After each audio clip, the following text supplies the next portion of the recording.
नमस्कार, बहुत स्वागत है आपका। स्वराज एक्सप्रेस देख रहे हैं आप। आपके साथ मैं हूं कृतिका मिश्रा और बुलेटिन की शुरुआत करेंगे बड़ी खबर के साथ, जहां शक्ति प्लांट हादसे में बड़ा अपडेट सामने आया है। जहां अब तक 14 मजदूरों की मौत हो चुकी है। 4 मजदूरों को रायपुर लाया गया है, 2 मजदूरों को ब्रेनडेड घोषित किया गया है, जहां कई घायलों का अस्पताल में इलाज जारी है। जहां आपको बता दें कि इस हादसे में अब तक 14 मजदूरों की मौत हो चुकी है। कई मजदूर अभी भी घायल हैं, जिनका फिलहाल अलग अलग जिलों में अस्पतालों में इलाज जारी है। जहां आपको बता दें कि 4 मजदूरों को रायपुर लाया गया है, जहां उनका इलाज जारी है। अलग अलग अस्पतालों में सभी को एडमिट किया गया है। 2 मजदूरों को ब्रेनडेड घोषित किया गया है और 14 मजदूरों की मौत की पुष्टि हुई है। कई घायलों का फिलहाल अभी अस्पताल में इलाज जारी है। यहाँ वेदांता प्लांट हादसे में अब तक 14 लोगों की मौत हो चुकी है और इस मामले को लेकर खुद मुख्यमंत्री विष्णुदेव साय अलर्ट मोड पर नजर आ रहे हैं।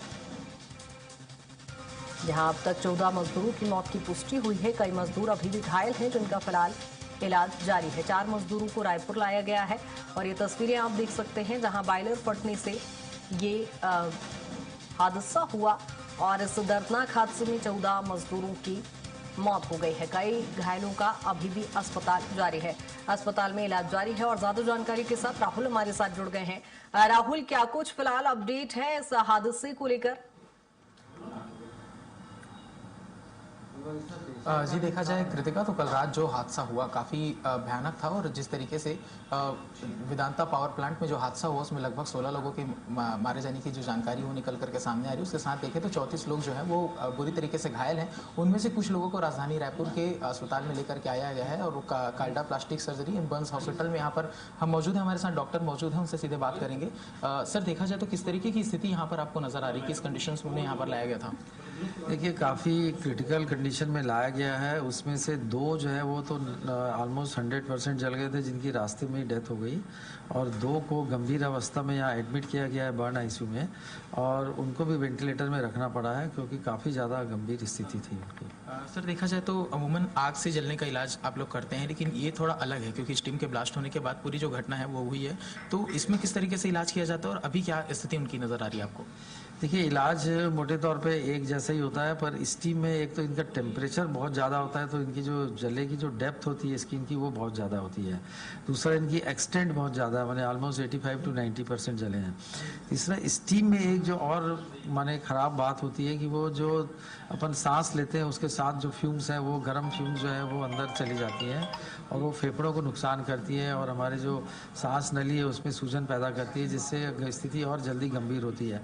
तो इस टाइप की गंभीर स्थिति है इनमें तीनों प्रकार की, और इसलिए इनको इमीडिएटली हमको वेंटिलेटर में रखना पड़ा है। सर, आप कई लोगों का इलाज कर चुके होंगे, उसमें अभी इनकी कंडीशन क्या नज़र आ रही, कितना चांसेस हैं इनके ठीक होने का? उपचार के लिए क्या कुछ नई व्यवस्था की जा रही, क्योंकि बॉडी जले भी थे, काफ़ी बर्न हो गया था?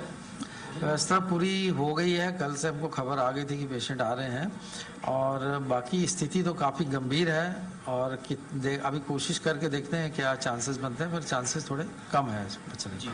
सर, 2 मरीजों को यहाँ कर लेकर के आया गया है, और भी सूचना की बात करें तो और भी लोगों को लाने की बात चल रही है, ऐसी कोई जानकारी आपके पास? हाँ, जानकारी है कि आज भी कुछ लोगों को शिफ्ट कराएंगे। अब वहाँ पर क्या स्थिति बनती है देख के शिफ्टिंग करके फिर उनको शिफ्ट कराया जाएगा। जी। सर, देखा जाए तो इस तरीके के हादसों में जो उपचार होता है प्रारंभिक तौर पर किस तरीके से किया जाता है, क्योंकि काफ़ी बुरी कंडीशन में है। जो 2 लोग ब्रेन डेड थे, उनकी मौत के पीछे का कारण क्या हुआ, उस समय उनकी क्या कंडीशन थी, यहाँ आने के बाद उनके लिए क्या कुछ जांच आप लोगों ने किया? अब देखिए, वो वहाँ से निकले हैं, उन्होंने अपना प्राइमरी ट्रीटमेंट करके ड्रिप लगा के ऑक्सीजन लगा के सब भेजा है उनको, पर अब वो अनफॉर्चुनेटली रास्ते में ही उनकी डेथ हो गई। और यहाँ आने के बाद हमने उनका पूरा मुआयना किया, पूरी जांच करी, और उसके बाद उनका ईसीजी लेके कंफर्म करते हैं कि क्या स्थिति है, कुछ माने जीवन के कोई लक्षण है कि नहीं है, पर दोनों जो है वो ब्रॉड डेड थे। जी। कृतिका, देखा जाए तो जो स्थिति यहाँ पर नज़र आ रही है, क्योंकि 2 लोगों को ब्रेन घोषित कर दिया गया है, उसके साथ में 2 लोगों का जो इलाज जारी है, उसमें दिक्कत ये आ रही है कि स्टीम की वजह से इनका बर्न है, जिसके कारण इनके लंग्स में काफ़ी ज़्यादा प्रभाव पड़ता है, और उसी के तहत इन्हें वेंटिलेटर में भी रखा गया है ताकि उनका उपचार जो है वो ठीक तरीके से हो सके। लेकिन यदि दोनों मरीज जो यहाँ पर अभी यहाँ पर एडमिट हैं, उनके कंडीशन की बात करें तो 80 से 90% का हिस्सा जो है उनके शरीर का जल चुका है। तो ऐसे में जो सिचुएशन है वो काफ़ी ज़्यादा क्रिटिकल बताई जा रही है, और जिस तरीके से राज्य के अन्य जिलों में भी जो उपचार चल रहा है वहाँ पर भी कुछ ऐसी स्थिति है। हालांकि इस हॉस्पिटल में जहां पर हम मौजूद हैं, यहाँ पर और भी जो मरीज हैं उन्हें लाने की बात चल रही है, अभी चर्चाएं इस पर भी केंद्रित हैं। लेकिन जिस तरीके की स्थिति यहाँ बिल्कुल पर राहुल, जिस तरह से घायलों को लाने की यदि बात की जा रही थी, तो लगभग कोई अंदाजा होगा कि कितने और घायल मजदूर अभी हैं, क्योंकि 14 की तो मौत की पुष्टि हुई है। घायलों का आंकड़ा बढ़ सकता है? जी, साफ तौर पर कृतिका, घायलों का भी आंकड़ा बढ़ सकता है और मृतकों का भी आंकड़ा भी बढ़ सकता है, क्योंकि जिस तरीके से, जैसा मैंने बताया कि सभी राज्य के कई जिलों में इलाज जो है वो जारी है और लगातार जो मरीज आ रहे हैं उनकी हालत काफ़ी ज़्यादा क्रिटिकल है, तो मृतकों की संख्या बढ़ने की भी जो संभावनाएं हैं वो बनी हुई है। और इस बीच में देखा जाए तो लगातार वहाँ पर अभी जाँच किया जा रहा है। कुछ ऐसे मजदूर हैं जो अभी भी उनके शरीर मिल नहीं पाई है, तो वहाँ ठीक है राहुल, रोकना चाहूंगी इस बार दर्शकों को अपडेट भी दे दें कि 16 मजदूरों की अब तक मौत हो चुकी है। ये अपडेट भी सामने आ गया है, जहां 14 से बढ़कर संख्या अब 16 हो गई। जिस तरह से लगातार चर्चा कर रहे थे राहुल की मौतों का आंकड़ा बढ़ सकता है, 16 मजदूरों की मौत हुई है और ये लगातार अपडेट आपको बता रहे हैं। जहां शक्ति प्लांट हादसे में एक दर्दनाक यह हादसा हुआ, जहां बायलर फटने से ये पूरा हादसा हुआ था, 14 मजदूरों की मौत हुई थी, लेकिन अब 2 और मजदूरों की मौत हो गई है। एक बड़ा अपडेट इस हादसे पर सामने आया है। राहुल लगातार बने हुए हैं। राहुल, जिस तरह से इस हादसे को लेकर देखा जा रहा है, कई आरोप भी लगने लगे हैं, सियासत भी गर्मा गई है, कांग्रेस ने जांच समिति भी बना ली है। क्या माना जाए, एक बड़ी लापरवाही, बड़ी चूक रही होगी?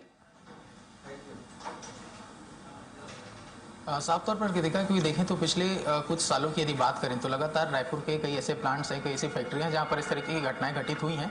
और अगर इस पर देखा जाए तो विपक्ष ने भी सख्त रुख अपनाया है, जहां पर सरकार से एक न्यायिक स्तर की जो जांच की मांग की जा रही है, उसके साथ ही जो दोषी हैं उन पर कड़े से कड़े कार्रवाई करने की बात की जा रही है। क्योंकि जिस तरीके से हादसा होता है तो उसके तुरंत बाद में मुख्यमंत्री ने भी हालांकि मजिस्ट्रेट जांच के आदेश दिए थे और उसकी जो जिला कलेक्टर हैं उन्होंने भी जो जांच है उसके लिए टीम गठित कर दी है। 8 बिंदुओं के आधार पर जांच होना है, किस तरीके से लापरवाही बरती गई, क्या कुछ कारण रहे हैं, कितने मजदूर प्रभावित हुए हैं और आगे ऐसी घटनाएं ना हो इसके लिए क्या कुछ कार्रवाई की जाएगी, जो दोषी हैं उनके ऊपर क्या कुछ कार्रवाई की जाएगी। ऐसे तमाम बिंदुओं पर देखा जाए तो जो जांच है वो शुरू हो चुका है और इसके आधार पर आगे तय होगा। लेकिन यदि कांग्रेस पार्टी की बात करें तो उन्होंने अपने स्तर पर भी जो जांच टीम है उसका गठन कर दिया गया है। 10 सदस्यीय जो टीम है वो मौके पर पहुंचेगी। उसके बाद एक एक जो बिंदु है उसका बिंदुवार तौर पर जो जांच किया जाएगा और उसके आधार पर जो सरकार है उसके ऊपर रिपोर्ट सौंपकर एक दबाव भी बनाने का प्रयास किया जाएगा कि जो भी दोषी उनके ऊपर सख्त से सख्त कार्रवाई हो।